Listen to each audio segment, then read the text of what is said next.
Hello friends, नमस्कार। यामिनी ज्योतिष में आपका स्वागत है।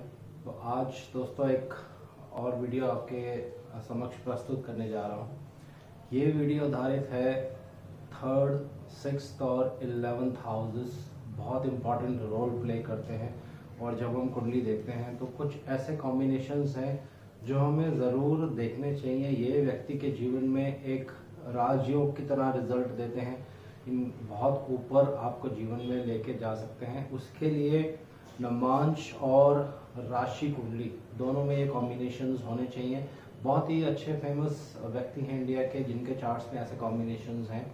और नेक्स्ट वीडियो या आने वाली और जब वीडियोस इसमें मैं बनाऊंगा तो आपको एग्जांपल्स भी दिखाऊंगा साथ साथ। लेकिन आज सिर्फ मैं आपको बेसिक टिप्स बताने जा रहा हूँ कि अगर ये चीज़ें आपको कुंडली में दिखती हैं तो एक तरह से जब उस पीरियड की दशा महादशा आएगी तो बहुत अच्छे रिजल्ट्स देखने को मिलते हैं। तो आइए वीडियो आरंभ करते हैं। वीडियो आरंभ करने से पहले बहुत बहुत धन्यवाद जो लोग मेरा चैनल सब्सक्राइब कर रहे हैं, और आशा करता हूँ ऐसे ही आप मेरे चैनल को लाइक करते रहेंगे, मेरी वीडियोस को लाइक करेंगे, उनको शेयर करेंगे अपने फ्रेंड्स, अपने रिलेटिव्स के साथ। तो देखिए, तीसरा और 11वां भाव, यहाँ मैंने छठा भाव अभी नहीं लिखा है, उसके ऊपर मैं एक अलग से और एक डिफरेंट ढंग से आपको वीडियो बना के दिखाऊंगा कि उसमें और क्या क्या आपको देखना होता है।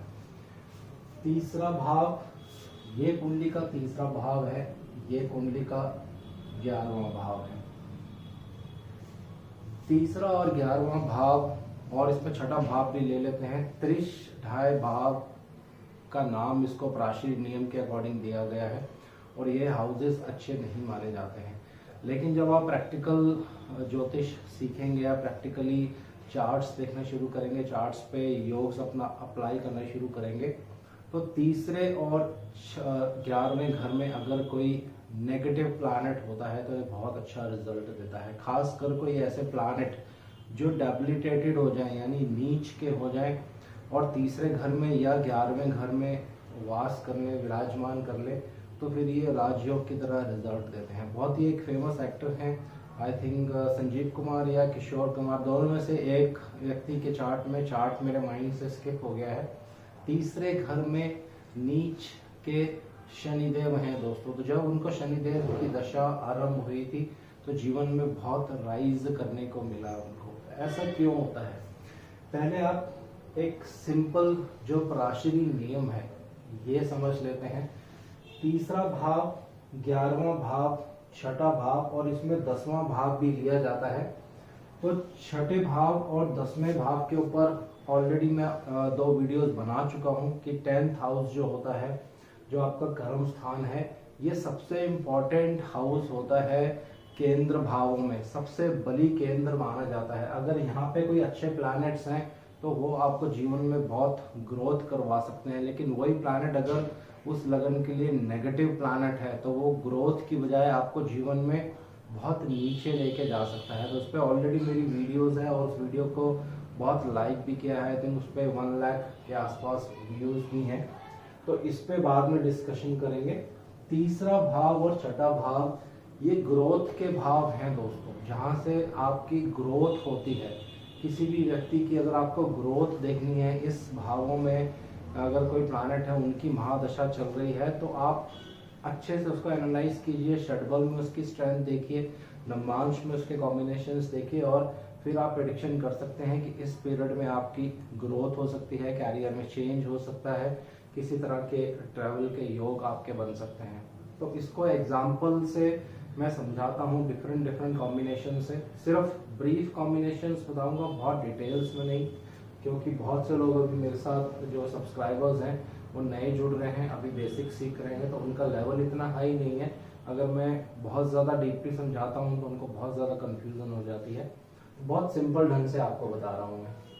तो ये मैंने आपको बता दिया है कि ये ग्रोथ के भाव हैं। यहाँ पे कोई प्लैनेट आएगा तो वो ग्रो करता है, लेकिन ये खराब भाव भी माने जाते हैं दोस्तों। तो यहाँ नेगेटिव प्लैनेट अगर आके विराजमान हो जाते हैं तो ये क्या करते हैं, उस हाउस की जो खराबी होती है उसको बैलेंस कर देते हैं। तो एज अ रिजल्ट फिर अच्छा जो रिजल्ट है वो देखने को मिलता है। अच्छी दशा आ जाती है तो रिजल्ट अच्छा देखने को मिलता है। तो यहीं पे अगर कोई शुभ प्लैनेट आके बैठ जाए तो वो उतना ज़्यादा अच्छा रिजल्ट नहीं दे पाते हैं, क्योंकि ये एक खराब हाउस है। जब वहाँ पे एक शुभ प्लैनेट आके बैठ जाता है तो वो उस हाउस की जो नेगेटिविटी होती है उसको बैलेंस नहीं कर पाता है। एज अ रिजल्ट वो एक खराब रिजल्ट देना शुरू कर देता है। लेकिन उसमें भी एक्सेप्शंस हैं, ये मैं आपको भी थोड़ी देर में बताऊंगा। तो एक एग्जांपल लेते हैं। मान लीजिए किसी के यहाँ पे 5 नंबर लग रहे हैं और 5 नंबर के लॉर्ड सूर्य देव बनेंगे। सूर्य देव यहाँ पे सप्तमेश बन जाते हैं, जहाँ से आप विवाह देखते हैं, ऑपोजिट सेक्स देखते हैं, डेली वेजेस देखते हैं, नेम और फेम भी आप 7th हाउस से देख सकते हैं। लेकिन फेम का जो हाउस होता है वो 5th होता है और 10th होता है। इस पे आने वाले समय में और अलग से वीडियोस में बनाऊंगा कि किस दशा में, किस पीरियड में व्यक्ति को नेम और फेम मिलता है, कैसे मिलता है। लेकिन अभी जो टॉपिक डिस्कशन है वही मैं आपको बता रहा हूँ। तो 7th लॉर्ड सूर्य देव को मैं यहाँ प्लेस्ड कर देता हूँ दोस्तों। तो अब देखिए क्या हो गया, सप्तमेश की ग्रोथ हो गई, 7th लॉर्ड की ग्रोथ हो गई, क्योंकि सप्तमेश एक्सॉल्टेड हो गए। ये एक क्रूर प्लैनेट है दोस्तों, मैलेफिक्स में नहीं आते हैं, लेकिन एक क्रूरता है इन पे, बहुत ज्यादा एग्रेशन है।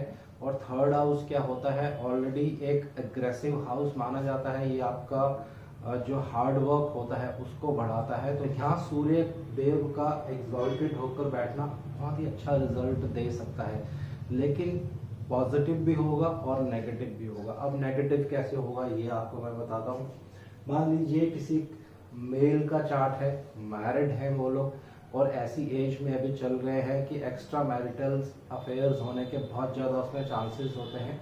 तो अगर ये योग कुंडली में है, 7th लॉर्ड आपके एक्सॉल्टेड हो जाते हैं, लेकिन वो नेगेटिव प्लैनेट होने चाहिए, तो क्या होगा, कोई भी आपका ऐसा रिलेटिव जो ऑपोजिट सेक्स का रिलेटिव होगा, कोई आपकी वाइफ की कोई ऐसी फ्रेंड जो देखने में बहुत यंग होगी, उनसे अफेयर होने के बहुत ज़्यादा चांसेस होते हैं। तो ये प्रैक्टिकली बहुत से कुंडलियों पे मैंने ये अप्लाई भी किया और ये 100% बिल्कुल सही बैठता है दोस्तों। तो एक कॉम्बिनेशन ये हो गया। ग्रोथ हो जाती है जब कोई भी प्लैनेट ग्रोथ के भाव में चला जाता है। तो यही सूर्य अब 6, 7, 8, 9, यहाँ पे 9 नंबर राशि आएगी। यही सूर्य देव मैं अगर यहाँ पे विराजमान कर देता हूँ तो यहाँ पे देखिए क्या होगा, एक पत्नी के अलावा दूसरी पत्नी होने के बहुत ज़्यादा चांसेस होते हैं दोस्तों, क्योंकि ये ग्रोथ का भाव है। सप्तमेश जब ग्रोथ के भाव में चला जाता है और बाकी कॉम्बिनेशन उसको सपोर्ट करते हैं। बाकी और क्या कॉम्बिनेशन होगा, अगर यहाँ पे 12th लॉर्ड भी उनके साथ आके विराजमान हो जाए या 12th लॉर्ड कहीं से उन पे दृष्टि डाल लें, तो फिर ये योग बिल्कुल कंफर्म होता है। लेकिन नॉर्मली भी आप देखेंगे किसी के चार्ट में इस तरह का योग है, लेकिन वो नेगेटिव प्लैनेट होना चाहिए, पॉजिटिव प्लैनेट नहीं होना चाहिए। पॉजिटिव प्लैनेट होगा तो रिजल्ट डिफरेंट होंगे, प्रेडिक्शंस डिफरेंट होंगी, लेकिन नेगेटिव होगा तो इस तरह के कॉम्बिनेशंस बन जाते हैं। एक अगर ये किसी मेल का चार्ट है, अनमैरिड है, तो एक या एक से ज़्यादा या बहुत सारी लड़कियों के साथ अफेयर्स होना। अगर ये फीमेल का चार्ट है तो उनके हस्बैंड का दूसरी जगह अफेयर होना। तो ये इस तरह से कॉम्बिनेशंस जो हैं वो काम करते हैं दोस्तों। तो इसको अब रब कर देते हैं। ये हाउसेस भी बहुत इंपॉर्टेंट होते हैं दोस्तों, और इसको हम प्रेडिक्शन लेवल्स में बहुत कई बार मिस कर देते हैं। अब मान लीजिए एक और कुंडली लेते हैं, किसी के 6 नंबर यहाँ पे है और 11 नंबर यहाँ पे है, और ये दोनों यहाँ पे 1 नंबर आएगा, यहाँ शनिदेव और यहाँ बुध देव। तो यहाँ पे क्या होगा, ऐसे व्यक्तियों के पास कमर्शियल प्रॉपर्टी बहुत ज़्यादा होती है दोस्तों, या प्रॉपर्टी के काम से उनको गेन्स होने के 100% चांसेस होते हैं। अगर इस तरह का योग कुंडली में आपके है तो आप बिना सोचे बिना समझे प्रेडिक्शन कर सकते हैं कि आपके पास बहुत अच्छी कमर्शियल प्रॉपर्टी है, लेकिन उस कमर्शियल प्रॉपर्टी में पेपर्स को लेके हमेशा प्रॉब्लम रहेगी या किसी न किसी तरह से ऑब्स्ट्रक्शन आती रहेगी। और यहाँ पे अगर बृहस्पति देव भी अपनी दृष्टि डाल देंगे और बृहस्पति देव कुंडली में अच्छे होंगे, एक अच्छी राशि में होंगे, तो क्या होगा, उस प्रॉपर्टी को लेकर आपको और ग्रोथ हो जाएगी। यानी कि एक प्रॉपर्टी आपकी रहेगी तो कुछ समय बाद उसी प्रॉपर्टी से दूसरी प्रॉपर्टी के भी बनने के योग हो जाते हैं। तो कुछ लोगों की कुंडली में अगर इस तरह का कॉम्बिनेशन है तो आप प्रॉपर्टी रिलेटेड काम करिए, कमर्शियल प्रॉपर्टी रिलेटेड कुछ भी काम करिए, उसमें सेल परचेज कर सकते हैं, उसमें आपको लाभ मिलेगा। तो 11th हाउस और 3rd हाउस जो होते हैं वो गेन्स के हाउस हैं दोस्तों, ग्रोथ के हाउसेस हैं। तो ग्रोथ मिलती है जब इस तरह के कॉम्बिनेशंस कुंडली में बनते हैं। अब एक और कॉम्बिनेशन मैं बताता हूं आपको जिसमें हम सिर्फ शुभ प्लैनेट की बात करते हैं। मान लीजिए किसी के 7 नंबर यहाँ पे है और शुक्रदेव यहाँ पे है, तो यहाँ देखिए शुक्रदेव एक शुभ प्लैनेट माने जाते हैं, लेकिन क्योंकि अपने घर में आ गए, वो 7 नंबर राशि जो है उनकी अपनी राशि है दोस्तों, मूल त्रिकोण राशि है। तो यहाँ पे क्या करेंगे, इस हाउस की जो नेगेटिविटी होगी उसको बैलेंस कर लेंगे ये, और ग्रोथ होगी अगर शुक्रदेव की महादशा आपको राइट टाइम पे लग जाती है। किसी भी बच्चे का अगर ये चार्ट होगा, उनको बाय बर्थ केतु की दशा मिली होगी, ऐसे ही वीनस की दशा आरंभ हो जाएगी, तो ये बच्चा जीवन में बहुत राइज करना शुरू कर देगा, क्योंकि बहुत लंबी दशा चलती है ये। और तीसरा भाव जो होता है, जैसे कि मैंने आपको पहले बता दिया, एक हार्ड वर्किंग पर्सन बनाएगा इनको, यात्राएं करवाएगा डिफरेंट जगह पे, और बहुत अच्छी जॉब भी ये दिलवाता है दोस्तों। तो 3rd हाउस क्योंकि ग्रोथ है और शुक्र यहाँ पे अपनी राशि में आ गए, तो राइट टाइम पे राइट दशा व्यक्ति को ग्रोथ की तरफ लेके जाती है। तो ये कुछ सिंपल कॉम्बिनेशंस हैं जो आपको हमेशा याद रखने हैं, और इसको देखकर जब आप प्रेडिक्शंस करेंगे तो आपकी जो प्रेडिक्शंस है वो कभी भी गलत नहीं होंगी दोस्तों। ग्रोथ के भाव बहुत ध्यान से आपको एनालाइज करने हैं, कोई भी इसमें मिस्टेक आपको नहीं करनी है। अब मैं आपको कुछ और टिप्स बताने जा रहा हूँ जो लगन कुंडली और नवमांश कुंडली को कंबाइन करके बनते हैं। इस तरह के योग अगर किसी की भी कुंडली में है तो ये किसी भी राजयोग से कम नहीं होते हैं दोस्तों। ये बहुत अच्छी बुक्स में शायद अगर आप ध्यान से उनके जो नोट्स होते हैं, उनमें जो मटेरियल होता है उनको पढ़ेंगे तो ये मिल सकता है आपको, लेकिन ये मैं आपको रेडीमेड बता रहा हूँ क्योंकि ये मैंने अपने गुरुजी से सीखा है। यहाँ देखिए, मान लीजिए किसी के यहाँ पे 5 नंबर है, ये लगन चार्ट है, और ये नवमांश यानी D9 नवमांशा चार्ट है। तो लगन कुंडली के 10th लॉर्ड आपको ले लेने हैं। लगन कुंडली के 10th लॉर्ड बनेंगे सूर्य देव, और इसी तरह से नवमांश में मैं यहाँ 1 नंबर लिख देता हूँ, और इसके लॉर्ड बनेंगे मंगल देव। तो अब मैं यहाँ पे क्या कर रहा हूँ, दोनों हाउसेस के दोनों चार्ट्स के, ये आपका लगन कुंडली है, ये आपकी भाग्य कुंडली है दोस्तों। नवमांश को लेकर बहुत से लोगों के मन में धारणा होती है कि ये तो सिर्फ विवाह के लिए देखा जाता है, लेकिन बहुत सारी वीडियोस में मैंने पहले भी आपको बताया है, नवमांश से आप बहुत कुछ देख सकते हैं। हर चीज़ अगर आप नवमांश से आराम से एनालाइज कर लेंगे तो आपकी जो प्रेडिक्शंस हैं कभी भी गलत नहीं होगी।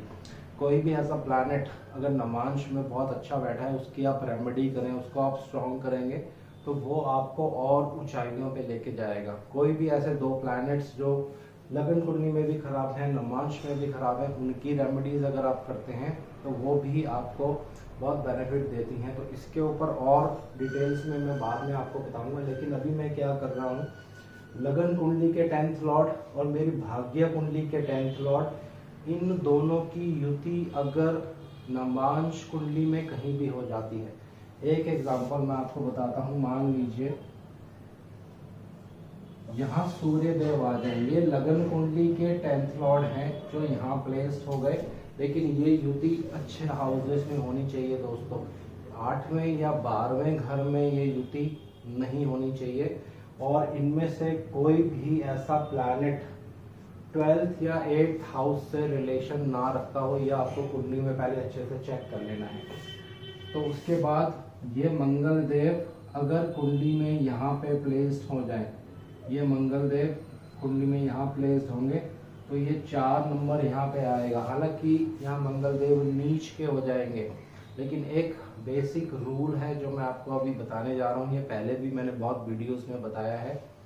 कोई भी प्लैनेट जब नीच के हो जाते हैं और वो लगन में बैठ जाएं, चाहे वो लगन कुंडली हो चाहे वो नवांश कुंडली हो, तो वो बहुत अच्छा रिजल्ट देते हैं दोस्तों। लगन से संबंध होना एक नीच प्लैनेट का उसको नीच भंग राजयोग की तरह बिहेव करने पे मजबूर कर देता है। तो यहाँ देखिए, यहाँ के 10th लॉर्ड, आपकी भाग्य कुंडली के 10th लॉर्ड, दोनों की यहाँ पे एस्पेक्ट हो रहा है, दोनों एक दूसरे को देख रहे हैं, लेकिन अच्छे हाउसेस में। यहाँ मंगल देव अच्छे हाउस में आ गए लगन में, और यहाँ सूर्य देव आ गए 7th हाउस में। ये भी एक अच्छा हाउस माना जाता है, त्रिकोण भाव है दोस्तों, क्योंकि अभी हम सिर्फ अच्छे योगों की बात कर रहे हैं, मार्केश या इस तरह के योगों की बात नहीं कर रहे हैं। तो ये कॉम्बिनेशन किसी की भी कुंडली में है तो ये एक महाराज योग होता है। इस प्लैनेट्स की जब महादशा अंतरदशा आएगी तो व्यक्ति जीवन में बहुत राइज करता है, अपनी मेहनत से राइज करेगा। 10th लॉर्ड जब लगन में जाके बैठ जाते हैं, किसी का भी आप चार्ट देखेंगे और किसी के 10th लॉर्ड अगर लगन में है तो अपनी मेहनत से, अपने कर्मों द्वारा, अपने अच्छे कर्मों द्वारा जीवन में राइज करना दोस्तों। तो ये एक कॉम्बिनेशन हो गया। इसी तरह से बहुत से ऐसे कॉम्बिनेशंस हैं जो आप चार्ट्स में चेक करेंगे तो आपको दिखाई देगा, और उस पीरियड की जब दशा अंतरदशा आपके सामने चल के आएगी, आप कुंडली देखेंगे तो आप वाकई में सोचेंगे कि ये बहुत ही एक अचूक प्रिडिक्शंस हैं। अब मान लीजिए किसी का 2 नंबर लगन है और यहाँ पे 8 नंबर आ जाएगा, तो इसके लॉर्ड जो बनेंगे वो मंगल देव बनेंगे। और नवांश कुंडली में अगर किसी के 1 नंबर यहाँ पे आता है, शुक्र यहाँ पे आ जाएंगे, तो आपको क्या करना है, दोनों कुंडलियों के 7th लॉर्ड देख लेने हैं। यहाँ के 7th लॉर्ड मंगल देव, यहाँ के 7th लॉर्ड शुक्र देव। इन दोनों की युति अगर